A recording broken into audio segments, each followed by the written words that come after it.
नमस्ते, मैं हूं मनीष और आप देख रहे हैं दी न्यूज़ 9X। दी न्यूज़ 9X में आप सभी का स्वागत है। अमूमन मैं प्रत्याशियों का इंटरव्यू कर रहा हूं, लेकिन आज मैं एक जन सुराजी का इंटरव्यू कर रहा हूं और चाय पर वो इंटरव्यू कर रहा हूं। और डॉक्टर साहब जन सुराज में क्यों जुड़े हैं ये भी जानेंगे। इनका नाम डॉक्टर कृष्ण मोहन कुमार है। सबसे पहले हम आपका इस इंटरव्यू में आपका स्वागत करते हैं। बहुत बहुत धन्यवाद आपका और मेरी तरफ से आपके दर्शकों को भी प्रणाम। हमारा पहला सवाल है डॉक्टर साहब, चाय पीते रहिए और चाय पीते पीते बात ठीक करते है, हैं। बिल्कुल बिल्कुल। जन सुराज में आपको ऐसा क्या देखा कि जन सुराज में आप जुटे? देखिए, पिछले 30 साल से तो हम लोग देख रहे हैं, वोट भी डाल रहे हैं, बिहार की हालत देख रहे हैं। और चूँकि मेरी पढ़ाई जो है ज़्यादातर बिहार से बाहर हुई है, कभी मद्रास में, कभी दिल्ली और कभी कुछ समय मेरा हरियाणा में बीता। तो जब मैं ये देखता हूँ कि बिहार जो है बाकी राज्यों से समझिए कि 30 से 50 साल पीछे चल रहा है, चाहे वो शिक्षा हो, स्वास्थ्य हो, इंडस्ट्रीज़ हो, ये सब में टेक्नोलॉजी हो, सब में पीछे चल रहा है। तो ये चीज़ तो पहले से मन में कहीं ना कहीं था कि आखिर हमारा बिहार पीछे क्यों है, बाकी राज्यों से हमारा बिहार पीछे क्यों है, एक तो पहले से मन में था।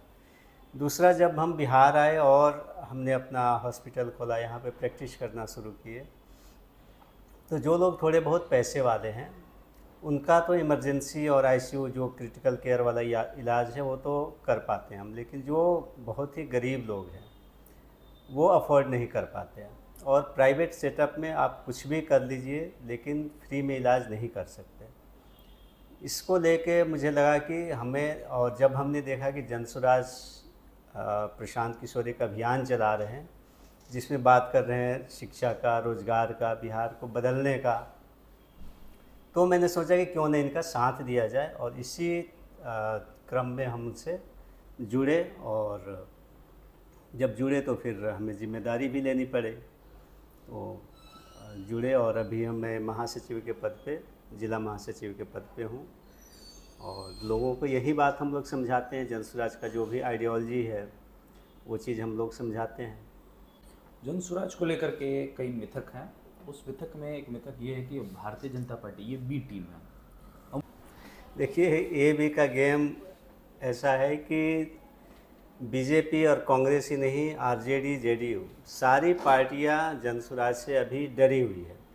अब उनके पास कोई मुद्दा तो है नहीं, 30 सालों में कुछ काम तो किया नहीं उन्होंने ढंग का, तो किस मुद्दे पे फिर बोलें?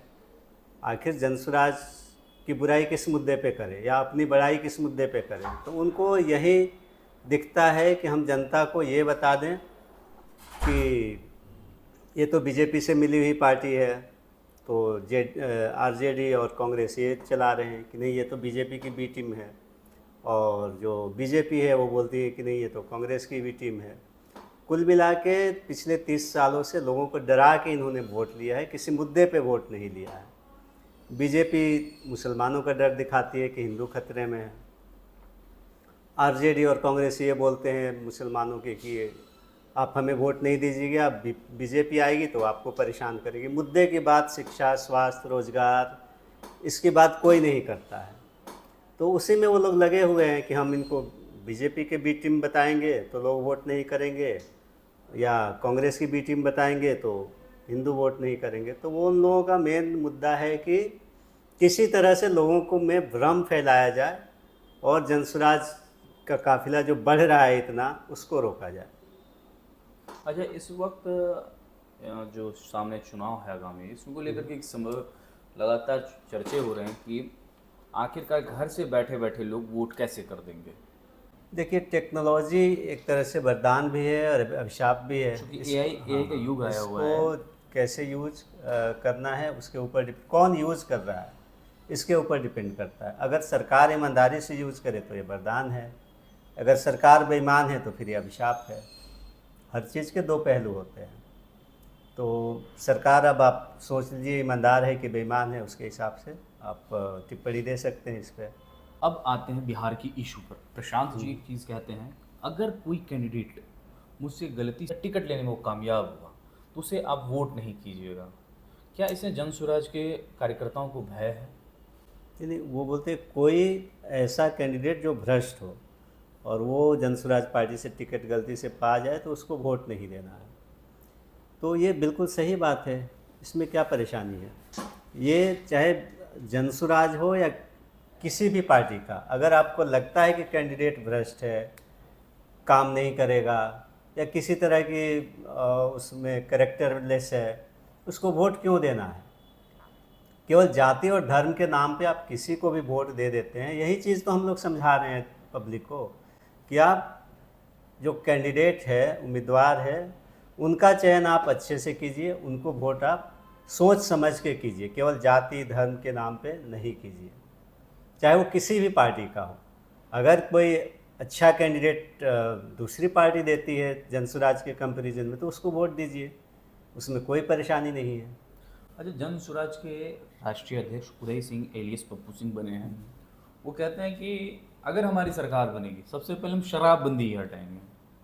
देखिए, शराबबंदी है ही नहीं, एक तरह से ये फर्जी कानून है और फर्जी चीज़ को हटाना तो अच्छी बात है ना। शराबबंदी आपको लगता है कि कानून सही, मतलब वो काम कर रही है, फर्जी शराबबंदी है। होम डिलीवरी हो रही है और जो शराब 100 की मिलती थी वो 200 की मिल रही है। बिहार का पैसा रेवेन्यू का लॉस हो रहा है और वो पैसा दूसरे स्टेट को जा रहा है, जो भी पड़ोसी स्टेट है, चाहे वो वेस्ट बंगाल हो, झारखंड हो, उधर उत्तर प्रदेश हो, तो उनकी कमाई बढ़ रही है और बिहार का लॉस हो रहा है। शराबबंदी तो है नहीं, लोग शराब फिर भी पी रहे हैं। तो ऐसे कानून को तो हटा ही देना बेहतर है ना, फर्जी चीज़ है उसको हटा दीजिए। अच्छा, बिहार के कॉन्सेप्ट में सबसे महत्वपूर्ण बात कर लेते हैं कि बिहार में जब चुनाव शुरू होता है तो पहले तो टू एंड फ्रो हो जाता है, राजनीति का टू एंड फ्रो होता है, अगड़ा पिछड़ा शुरू होता है और फिर वो सीमांचल आते आते जाति और धर्म में बदल जाता है। तो इस चीज़ को प्रशांत किशोर कैसे हैंडल करेंगे? देखिए, हम लोग इसी बात को बार बार 100 बार बोल रहे हैं कि जाति और धर्म से वो लोग ऊपर उठ के वोट दें, और ऐसा नहीं कि ये नहीं हुआ है, पहले भी हुआ है। प्रशांत किशोर जी, या आप थोड़ा सा भी पीछे जाइएगा तो आप जाति की बात कर रहे हैं, वो तो सीधे बोलते हैं कि आप बताइए बिहार में मोदी के नाम पे वोट मिलता है कि नहीं मिलता है। मिलता है। एमपी जो जीतते हैं वो मोदी के नाम पे जीतते हैं, अपने काम पे नहीं जीतते हैं बिहार से। ये आपको इस बात को मानते हैं कि नहीं मानते? मैं मानता हूँ। अब बताइए, मोदी के जाति के कितने % लोग हैं बिहार में? तो आप ये कैसे कह सकते हैं कि लोग केवल जाति पे वोट देते हैं? जाति पे तब वोट देते हैं जब लोग हताश हो गए हैं कि हम किसी को भी वोट देंगे, काम तो किसी को करना नहीं है, जनता के बारे में कोई सोचेगा नहीं, तो चलो अपनी ही जाति वाले को वोट दे दो। लेकिन जब बात मुद्दे पे आएगी तो ये लोग जाति से ऊपर उठ के, धर्म से ऊपर उठ के जनसुराज को ज़रूर वोट करेंगे, ये मेरा पूरा विश्वास है। आखिरी और सबसे महत्वपूर्ण सवाल आपसे, बैग छाप मिला है। एक बार उपचुनाव में जनसुराज उतरी थी, उसमें भी छाप वही था। प्रशांत जी कहते हैं कि बैग जबरदस्ती मांग के लिए हैं। बैग छाप आने से गांव के लोग जुड़ेंगे कि नहीं? क्योंकि बिहार के मतदाता गांव में है, शहर में बहुत कम है।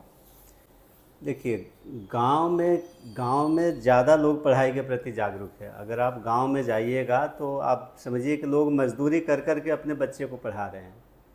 तो बैग जो है, स्कूल का बस्ता जो है, वो शिक्षा का प्रतीक है। और शिक्षा, ऐसा नहीं कि गांव के लोग शिक्षा का महत्व नहीं जानते हैं, उनकी मजबूरी है, क्योंकि अच्छे स्कूल नहीं है गाँव में, एजुकेशन सेक्टर वहाँ खुल नहीं रहा है। हाँ, तो अच्छे स्कूल नहीं है, लेकिन फिर भी लोग मजदूरी करके शिक्षा के लिए लोग पलायन करके शहरों में आ रहे हैं। केवल आप देखिएगा तो कई महिलाओं को मैं जानता हूँ कि वो घर छोड़ के यहाँ रह के और अपने बच्चों को पढ़ा रही हैं। Only for education. Only for education, किसी काम के लिए नहीं। घर पे जो भी है पुरुष जो उनके खेती करते हैं और वो यहाँ पे रह के अपने बच्चों को पढ़ा रही है। तब सोचिए कि शिक्षा का महत्व उनके सामने कितना है। तो ऐसा नहीं है कि गांव के लोग शिक्षित नहीं होना चाहती, वो तो हमारी सरकार जो है निकम्मी है, जो खिचड़ी स्कूल खोल रखी है और उसी में लोगों को भ्रमित करके रखा हुआ है। अच्छी शिक्षा की व्यवस्था नहीं है, इसीलिए लोगों को लगता है कि गांव के लोग पढ़ाना नहीं चाहते हैं। देखिए, आपने बोला था कि हमने पलायन करके बाहर पढ़ाई करनी पड़ी और कभी भी कॉलेजों के विषय में बात नहीं होती है। मैं बार बार इसको डिबेट बनाना चाहता हूँ, लेकिन परिस्थितियाँ ऐसे क्रिएट हो जाता है कि वो हिस्सा नहीं बनता। अगर जनसुराज सरकार बनाती है, कॉलेज को लेकर कुछ सोच रही है कि बिहार में कॉलेज की व्यवस्था कैसे सुधरेगी? जी बिल्कुल, बिल्कुल हम लोग शिक्षा के लेके काफ़ी मतलब एग्रेसिव है। अगर आपकी प्राइमरी एजुकेशन ही अच्छी नहीं होगी तो आपकी मतलब कॉलेज कैसे अच्छी होगी? नहीं, हमारे ही बच्चे यहाँ से जाते हैं हाँ। बाहर, वो भी तो रेवेन्यू जाता है, पैसा बाहर जा रहा है बिल्कुल पढ़ाई। जाता है। अभी आपको मैं एग्जांपल दे रहा हूँ एक, चूँकि मैं डॉक्टर हूँ तो इससे रिलेटेड चीज़ें मुझे ज़्यादा पता है। बिल्कुल। यहाँ से 90% जो नर्सिंग की पढ़ाई करते हैं वो बाहर जाके करते हैं। 90% जो नर्सेज होते हैं, बीएससी नर्सिंग, जीएनएम, एएनएम है, वो बाहर जाके पढ़ते हैं। बिहार में कॉलेज नहीं है, बहुत कम है कॉलेज। और क्यों नहीं है, इस पे किसी का ध्यान नहीं है। ऐसा तो है नहीं कि बिहार में डॉक्टर नहीं है, हॉस्पिटल नहीं है और वो नर्सिंग कॉलेज खोल नहीं सकते। सरकार इस मतलब एकदम से समझिए कि उसका किसी चीज़ के ऊपर ध्यान ही नहीं, सरकार है ही नहीं तो ध्यान कहाँ से रहेगा। सरकार कुछ गिने चुने लोग चला रहे हैं, अधिकारी चला रहे हैं, नेता के नाम पे नीतीश जी हैं, उनकी आप कितनी बार बोले एक ही चीज़ की मानसिक स्थिति ठीक है नहीं, उनके नाम पे कोई और सरकार चला रहा है। जब मानसिक स्थिति ठीक थी तब भी क्यों नहीं नर्सिंग कॉलेज खुला बिहार में? बाकी राज्यों में इतने सारे प्राइवेट नर्सिंग कॉलेज हैं, बिहार में नहीं है। गवर्नमेंट तो छोड़िए, प्राइवेट भी नहीं है। अब इसका रीज़न बहुत सारी चीज़ें हैं, उसमें एक है करप्शन। आप अगर कोई नर्सिंग कॉलेज खोलने जाते हैं उसके लिए मोटा आपको पैसा देना पड़ता है और तरह तरह की चीज़ें, ये लाइसेंस वो लाइसेंस, और इसी में लोग अटक के फिर छोड़ देते हैं, जिसका खामियाजा बिहार के बच्चों को भुगतना पड़ता है।